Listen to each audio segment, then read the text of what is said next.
Esta semana estuvo signada por una volatilidad importante del dólar, con una divisa que llegó a 177 pesos este viernes y con incertidumbre en torno a la evolución de la economía, los precios, el futuro. Para hablar sobre este tema, hoy nos acompaña Gisela Veritier, quien es economista, directora de la Escuela de Negocios ICDA de la Universidad Católica de Córdoba y ya una asidua asistente a nuestro programa cada vez que hablamos de economía. Gisela, un gusto, como siempre, encontrarte en este espacio.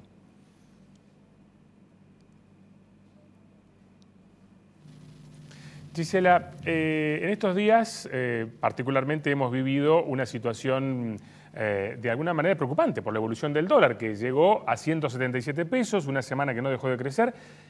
Parece ser, o pareciera, por lo menos que el gobierno se quedó sin herramientas para hacerle frente a esta situación. La verdad es que se ve que la desconfianza es muy alta, ¿no? Realmente las medidas que está tomando el Banco Central no están resultando suficientes y lo que se observa es que las medidas que está tomando tienen que ver justamente para frenar la salida de dólares. Pero mientras, a medida que más frena la salida de dólares, toda esa demanda se traslada justamente al dólar blue. También es cierto que el dólar blue es un mercado muy minoritario, donde las operaciones no tienen nada que ver en cantidad con lo que sería el mercado legal, pero en realidad unas pocas maniobras ya hacen que este dólar aumente, ¿no?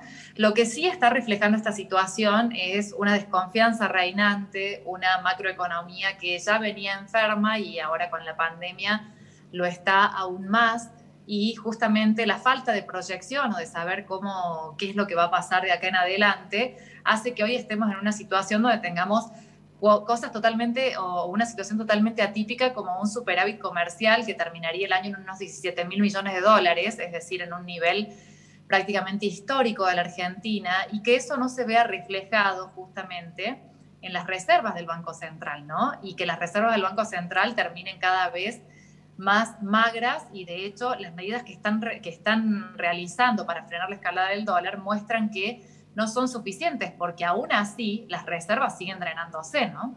Claro, Gisela, un poco lo venías planteando, este tema de este escenario de cierta incertidumbre que tiene que ver con, por el momento, la falta de credibilidad hacia el gobierno. Y lo mismo dijo el Fondo Monetario en estos días, la necesidad de que se muestre un plan de acción más claro, pautas a seguir por parte del plano económico en el gobierno, que por el momento no se hacen evidentes. Sí, el problema ¿cuál es? A lo mejor en otro lugar, a ver, hay una pandemia mundial y todo el mundo está viviendo esta pandemia mundial, ¿no? Estamos viendo que las tasas de decrecimiento de todo el mundo van a ser muy bajas, e incluso cuando se habla del 8% de déficit fiscal que va a terminar la Argentina, vemos que en otros países del mundo se va a terminar con un déficit aún mayor. Por ejemplo, los Estados Unidos va a terminar con un déficit de un 24%, el caso de Francia de un 14%, y en Argentina, bueno, Perú, Chile, ¿no? Son países, mismo Brasil va a terminar con un déficit fiscal mayor. Ahora, cuando uno ve estas variables, en realidad uno trata de analizar por qué Argentina hoy está tan golpeada y los otros países, digamos, a la pandemia se le suma toda la situación estructural histórica que tiene el país, ¿no? Entonces acá sí es importante que urgente se busquen primero, bueno, los consensos necesarios para justamente generar esas 4 o 5 motores de divisas que necesitamos para empezar a generar las divisas necesarias que necesitamos hoy, que se vuelquen al mercado, que se vuelquen a las reservas, para que se descomprima este cuello de botella que estamos teniendo y que lleva a esta situación en la cual se endurece cada vez más un cepo a la salida de divisas, pero que en definitiva estamos viendo que también está significando un cepo a la entrada de las divisas, ¿no? Sí, y las medidas por ahí implementadas por el gobierno para seducir al campo no fueron suficientes, evidentemente, para que se pueda motorizar ese ingreso de divisas, ¿no? Y lo que pasa es que acá la verdad es que uno tiene que pensar, ¿no?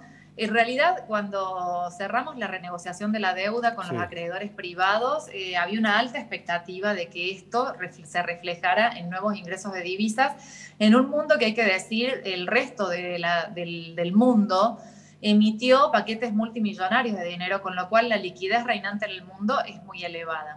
¿Qué quiero decir con esto? Que si el país, digamos, mostrara por ahí algunas señales claras o en realidad hubiera confianza, este dinero podría entrar a financiar diferentes situaciones, lo cual serían las divisas necesarias que necesitamos hoy como uno de los motores, ¿no? Esta situación claramente no pasó.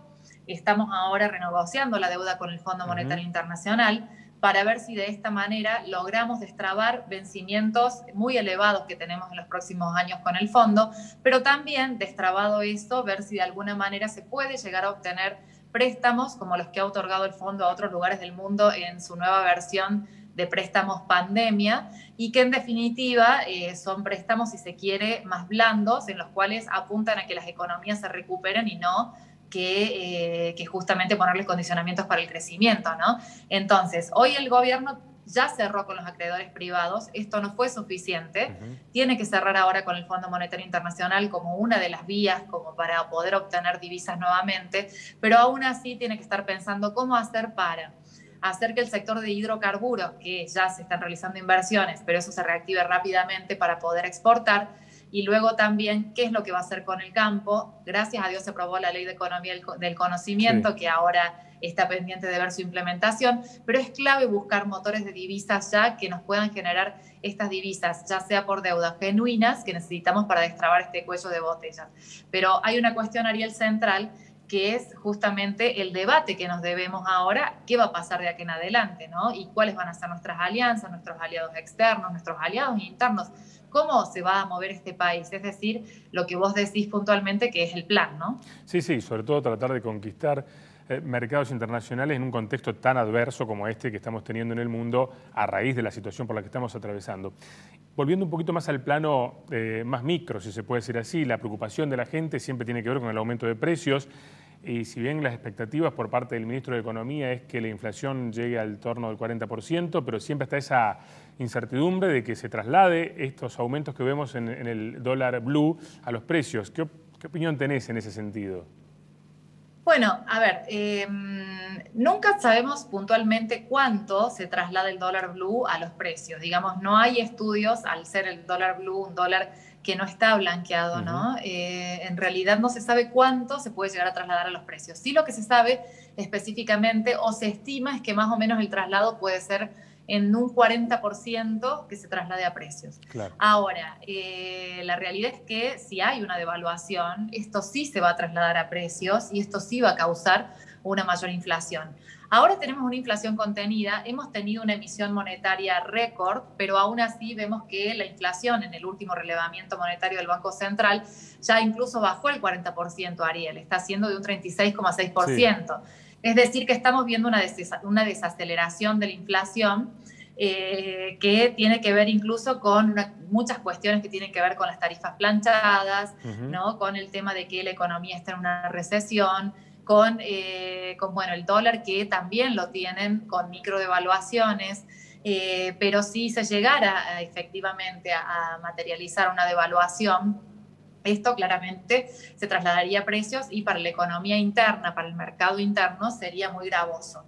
A lo mejor contribuiría a aumentar las divisas que se necesitan para el crecimiento, pero en el corto plazo esto se trasladaría a la inflación, esto impactaría en la pobreza, en una recesión como la que tenemos actualmente también implicaría un alto desempleo también. Entonces, la realidad es que hoy el gobierno no está en condiciones de hacer una devaluación como se está mostrando en este mercado del dólar blue, ¿no? Y te doy un dato así cortito, ¿no? En donde, por ejemplo, a un dólar de 100 pesos, como estima el gobierno, terminaríamos con un PBI para el 2020 de 350 millones de dólares. Pero si nosotros llegamos a devaluar a un dólar de 150, por ejemplo, ese PBI caería a 166 millones de dólares. Es decir, pasaríamos de un PBI per cápita de 7.100 dólares, como tendríamos a fin de año, y quiero decir que a fines del año pasado el PBI per cápita ya estaba en los 8.000 dólares, cuando en algunos años atrás, y hablo de por los años 2010, 2011, teníamos 12.000 dólares de PBI per cápita. Es decir, ahora terminaríamos con un dólar, si devaluamos a 150, el PBI per cápita terminaría en 3.600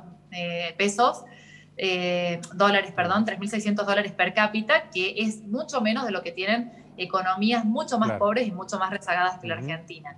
Eso muestra que hoy llevar la economía a 150 dólares, en realidad sería un dólar claramente ficticio. Entonces, la presión está. El tema es que no es llevar el dólar a 150, sino cómo hacemos para generar hoy los dólares necesarios que necesitamos para destrabar este cuello de botella y sobre todo mostrar un camino cierto. Además, por el impacto que tendría una devaluación en un sector vulnerable ya de la sociedad que ha venido sintiendo, ¿no? Cómo pierde valor su ingreso. Gisela, ya en la parte final, centrándonos un poquito en el escenario que viene, los empresarios esta semana en el coloquio de IDEA, bueno, planteaban un escenario para los próximos meses todavía complejo en la economía. ¿Cómo avisorás vos la posibilidad de una recuperación dentro de este contexto difícil por el que atravesamos en pandemia?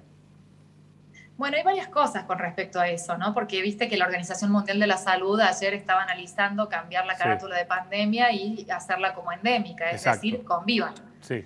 ¿No? En la situación del convivan, en realidad vamos a ir yendo y viniendo de acuerdo a la saturación de cómo vayan los sistemas sanitarios. Entonces, realmente pensar, yo no soy de los que piensan que la recuperación va a ser en B corta, como se está mostrando incluso en muchas de las, digamos, Fondo Monetario Internacional, por ejemplo, es uno de los que muestra esto, ¿no?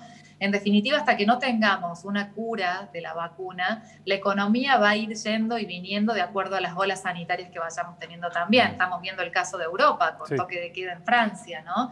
Esto claramente pega de lleno en la economía, impacta en la economía. Entonces, mientras no tengamos una cura cierta de la vacuna, ya sea que le llamemos pandemia o ya sea que lo llamemos una enfermedad endémica, la economía va a ir yendo con olas y debajo de una L, pero con olas, ¿no? Entonces, la recuperación va a estar muy difícil en el caso del mundo y en Argentina aún más. O sea que la verdad es que el panorama no lo veo muy alentador de cara a lo que se viene. Sí, sin dudas. Un año difícil y un panorama de recuperación también, por lo menos por el momento, complicado. Gisela, como siempre, un placer poder charlar con vos en nuestro programa. No, el placer es mío, Ariel. Muchas gracias por todo. Muchas gracias a vos.